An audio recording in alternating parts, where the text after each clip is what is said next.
ആ, നീ ഇതുവരെ എഴുന്നേറ്റില്ലായിരുന്നു? ഇന്നലെ ശകലം ലേറ്റായി. ശരി, ഞാൻ കുറെ നേരം കാത്തിരുന്നായിരുന്നു. എന്താ രാവിലെ? എനിക്കൊന്ന് അമ്പലത്തിൽ പോകണം. അമ്പലത്തിലേക്കോ? അതെ, 20 കൊല്ലങ്ങൾക്ക് ശേഷം. പിന്നെ ഞാൻ ഇന്നലെ നമ്മുടെ ഉണ്ണിയുടെ അടുത്ത് പോയിരുന്നു. പരസ്പരം എല്ലാ വിഷമങ്ങളും പറഞ്ഞു തീർത്തു. അവൻ വെറും പാവാ മോനെ, ശുദ്ധഭാവം. ഇപ്പം എൻ്റെ മനസ്സ് മുഴുവൻ കുറ്റബോധ. നമുക്കെന്താടാ ഭ്രാന്തായിരുന്നു?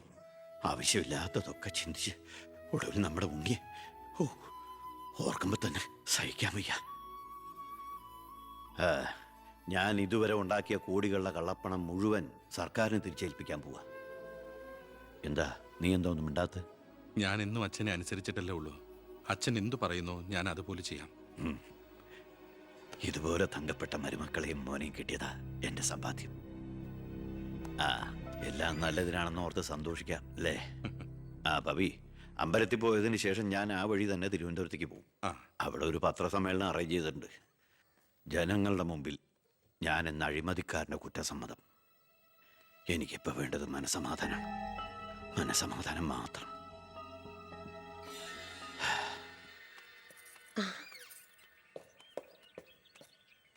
സാർ ബെൻസേല് വേണ്ടടോ, പഴയ ശീലങ്ങളൊക്കെ മാറ്റി നമുക്ക് ഇതിൽ പോവാം. ശരി സാർ.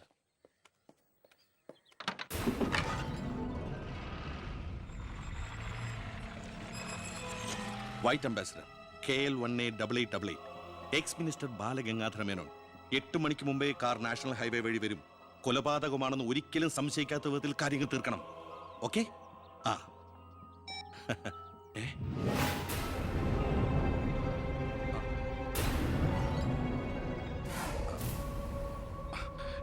നീ ഇവിടെ നിപ്പുണ്ടായിരുന്നോ? അല്ല മോളെ, നിന്റെ അച്ഛൻ പറഞ്ഞ കേട്ടില്ലേ, മനസമാധാനമാണ് വലുതെന്ന്. നിന്റെ അച്ഛന് മനസമാധാനം വന്നപ്പോ എനിക്കത് നഷ്ടപ്പെട്ടു. വർഷങ്ങൾ കൊണ്ട് ഞാൻ നേടിയത് മുഴുവൻ ഒറ്റ നിമിഷം കൊണ്ട് ഇല്ലാതാക്കണമെന്ന് പറഞ്ഞിട്ട് പോയത് കേട്ടില്ലേ? അയാൾക്കിപ്പോ ഭ്രാന്താ. മോനോട് ഒത്തുകൂടി എന്റെ ഭ്രാന്ത്. നീ ഒന്നും അറിഞ്ഞിട്ടില്ല. പൊയ്ക്കോ പൊയ്ക്കോ.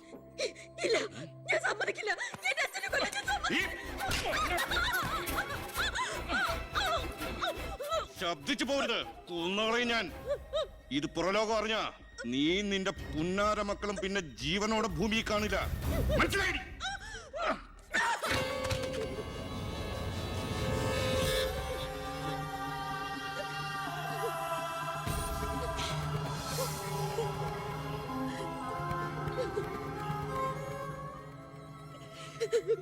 അയാള് ദുഷ്ടനാ. പണത്തിന് വേണ്ടി എന്തും ചെയ്യാൻ മടിയില്ലാത്തവൻ. ഞാനിത് പറഞ്ഞാൽ എന്നെ കുട്ടികളെ അയാള് കൊല്ലും. പറഞ്ഞില്ലെങ്കിൽ ഈ ജന്മം എന്റെ അച്ഛന്റെ ആത്മാവിനോട് പൊറുക്കില്ലടാ. മോനെ ഉണ്ണി, എന്നോട് പൊറുക്കടാ.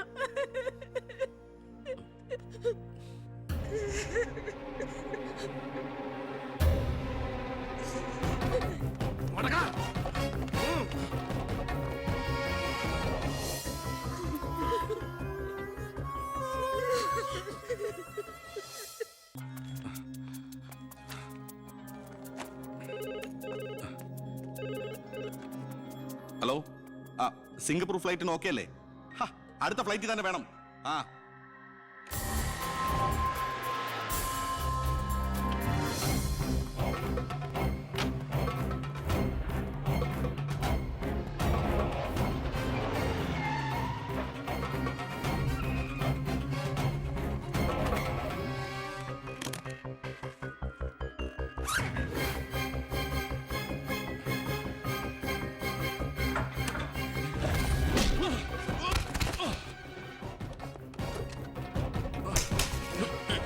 എന്ത് തെറ്റാ എന്റെ അച്ഛൻ നിന്നോട് ചെയ്തേ?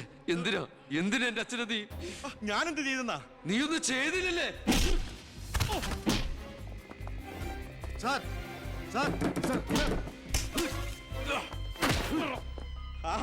അപ്പൊ ഏതാണ്ടൊക്കെ അറിഞ്ഞു അല്ലേ?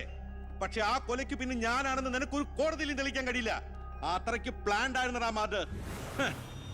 ഇനി നീയാണ് എനിക്ക് പ്രശ്നമെങ്കിൽ കൊല്ലും ഞാൻ.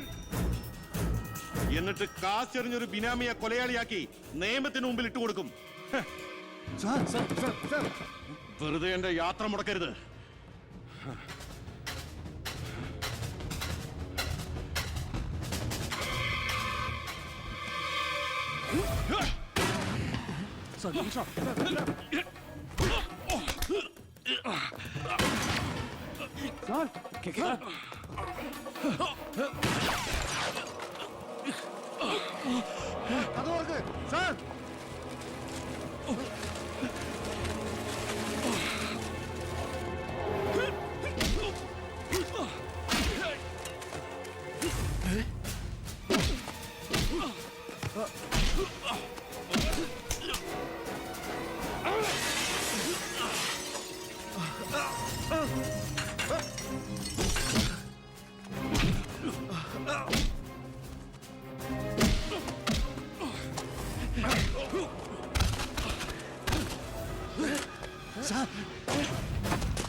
ഉണ്ണി ഉണ്ണി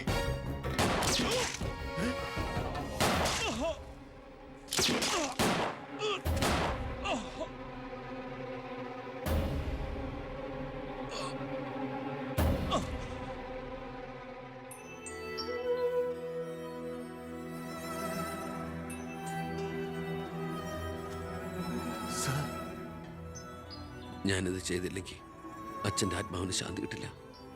എന്ത് ശിക്ഷ ഏറ്റുവാങ്ങാനും എനിക്ക് സന്തോഷമേ ഉള്ളൂ. നോ സർ, സാർ ശിക്ഷ ഏറ്റുവാങ്ങി ജയിലിൽ കിടക്കേണ്ട ആളല്ല. നിങ്ങളെപ്പോലൊരു മന്ത്രിയെ ഈ നാടിന് ആവശ്യമാണ്. ജനങ്ങൾ അത്രമാത്രം പ്രതീക്ഷ സാറിന് അർപ്പിച്ചിരിക്കുന്നത്. ഒരുപാട് നന്മകൾക്ക് വേണ്ടി ഇത് നമുക്ക് മറക്കാം സാർ. അതെ സാർ. ഹോം മിനിസ്റ്ററെ പ്രതി കരുതിക്കൂട്ടി വിളിച്ചു വരുത്തി അറ്റാക്ക് ചെയ്തു. ആസ് എ സെക്യൂരിറ്റി ഓഫീസർ എനിക്ക് അയാളെ കൊല്ലേണ്ടി വന്നു. CRPC 130, 131 FIR closed.